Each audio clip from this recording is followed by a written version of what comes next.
Ration బియ్యం వ్యవహారంపై కూటమి సర్కార్ చేస్తున్న దుష్ప్రచారంపై వైఎస్ఆర్సీపీ అధ్యక్షుడు మాజీ సీఎం వైఎస్ జగన్మోహన్ రెడ్డి మండిపడ్డారు.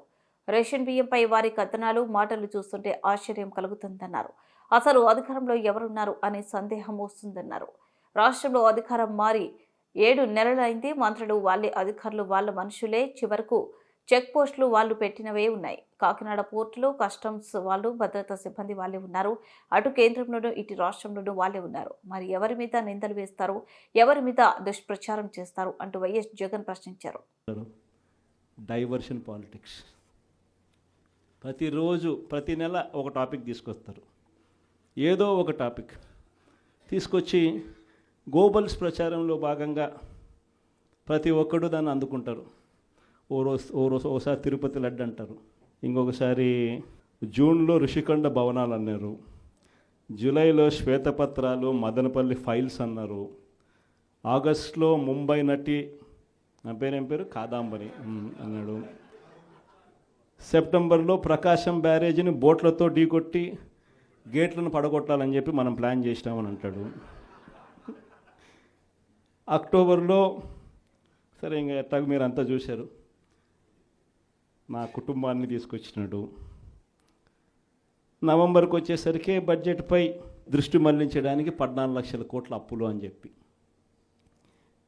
డిసెంబర్లోకి వచ్చేసరికి ఇప్పుడు కొత్తగా మీరు అంతా మనం చూస్తూ ఉన్నాం, రేషన్ బియ్యం అంటానండి. ఇప్పుడు కొత్తగా కనిపిస్తూ ఉందా రేషన్ బియ్యం అని చెప్పి. ఇప్పుడు నాకు నిజంగా ఆశ్చర్యం అనిపిస్తుంది ఆ రేషన్ బియ్యం కథలీలు చెప్తా ఉన్నప్పుడు. ప్రభుత్వంలో ఎవరున్నారు అని, ప్రభుత్వంలో మనం ఉన్నామా, ప్రభుత్వంలో వాళ్ళు ఉన్నారా అని నాకు అర్థం కాల.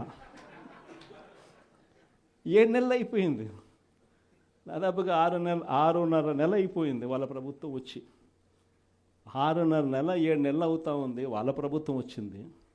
ఎమ్మెల్యేలు వాళ్ళు, మంత్రులు వాళ్ళు, కలెక్టర్లు వాళ్ళు, జాయింట్ కలెక్టర్లు వాళ్ళు, పోలీసులు వాళ్ళు, ఎంఆర్ఓలు వాళ్ళ అధికారులే, చెక్ పోస్టులు వాళ్ళవి, అన్నీ వాళ్ళవే. ఇవన్నీ దాటుకొని మళ్ళీ పోర్టుకు వచ్చింతే పోర్టులో కస్టమ్స్ అధికారులు, పోర్టులో సిఐఎస్ఎఫ్ పోలీసులు, ఇవన్నీ కూడా వీళ్ళు పొత్తులో ఉన్న కేంద్ర ప్రభుత్వం మనుషులు. మరి ఇవన్నీ దాటుకొని ఏదైనా మెటీరియల్ బోటులోకి పోగలుగుతుందా? ఆశ్చర్యం ఏమిటంటే ఈయన పోయిన బోటు పక్క బోటే ఫైనాన్స్ మినిస్టర్, ప్రస్తుత ఫైనాన్స్ మినిస్టర్ పయ్యావుల కేసు వాళ్ళ సొంత వియ్యంకుడిది, శ్రీనివాసరావు గారిని సొంత వియ్యంకుడిది, పట్టాభి రైస్ ఎక్స్పోర్ట్స్. ఆయన ఎక్స్పోర్ట్ చేస్తున్నాడు పక్కన, అదే పోర్ట్లోనే పక్కన. అడిగిపోడు దీంట్లోకి వచ్చి మాట్లాడతాడు. నాకు ఆశ్చర్యం అనిపించింది, అసలు ఏందిరా నాయన ఇది, ఎవరు ప్రభుత్వంలో ఉన్నాము, ఎవడు చేస్తూ ఉన్నాడు అని చెప్పి. వైఎస్ఆర్సీపీలో మన కార్యకర్తలు మనోళ్ళందరూ వ్యవస్థీకృత నేరాలంట. అసలు వ్యవస్థీకృత నేరాలు చేస్తూ ఉండేది ఎవరు? చేస్తూ ఉండేది వాళ్ళు, చేసింది వాళ్ళు, మన మీద ఏళ్ళెత్తి చూపిస్తూ ఉండరు. నిజంగా ఇవన్నీ చూసినప్పుడే అసలు ఎందుకు జరుగుతూ ఉన్నాయి ఇవన్నీ అని చెప్పి చూస్తే, రైస్ ఎక్స్పోర్ట్స్లో ఆంధ్ర రాష్ట్రం దాన్ని